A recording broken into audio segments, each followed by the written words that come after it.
গার্ডেনে সবাইকে স্বাগত। এইটা নিম গাছ। এই নিম গাছে এখন সবুজ পাতা ভরে গেছে, নতুন করে সব পাতা কুচিয়েছে। কারণ এই সময় কিন্তু পাতা সব ঝরে যায় শীতের সময়, কিন্তু আমার এই গাছে নতুন করে পাতা কুচিয়েছে। কারণ এই গাছের যে ডগাগুলো, এই আগাগুলো আমি কেটে দিয়েছি, রিপোর্টিং করেছিলাম, আর এই কাটাই ছাটাই করে দিয়েছি। এই সমস্ত গাছের ডগাগুলো আমি কেটে দিয়েছি, আর কেটে দেওয়ার পরে ফাঙ্গিসাইড সার লাগিয়ে দিয়েছিলাম। আর এই ফাঙ্গিসাইড লাগাবার পর ফাঙ্গাস ধরেনি ঠিকই, কিন্তু ভালো পাতা কচিয়েছে।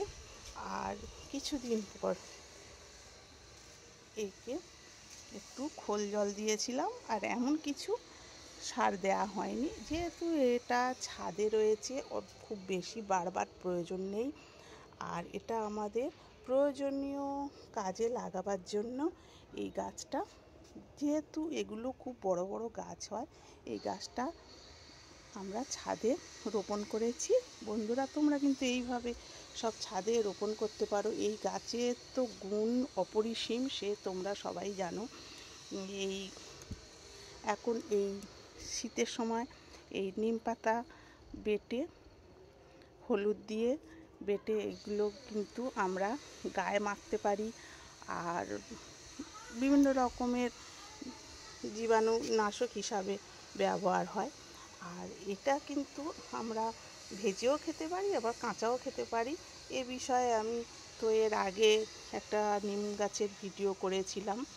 আর নিম গাছ যে ছাদে রাখলে কতটা সুবিধা, সে আমি তো বুঝতে পারছি। বন্ধুরা, আমি তো তোমাদের সঙ্গে সব শেয়ার করেছি, তোমরাও কিন্তু এইভাবে গাছ লাগাতে পারো। এইখানে আমি একটা বালতিতে দিয়েছি। আর গাছে কিন্তু ছোট ছোট জাপ পোকা হয়, এইগুলো কিন্তু জাপ পোকা গাছগুলোকে নষ্ট করে। এই যেমন এইগুলো, এই জাপ পোকাগুলোকে ভালো করে পরিষ্কার করে আর এই ফাঙ্গিসাইড সার দিয়ে দিতে হবে। এইভাবে ফাঙ্গিসাইড সার দিয়ে দিতে হবে। গাছগুলোকে কিভাবে পরিষ্কার করব, প্রথমে এই একটা ব্রাশ নেবে আর জল নেবে, নিয়ে এইভাবে কিন্তু এই পোকাগুলোকে বাদ দিয়ে দিতে হবে।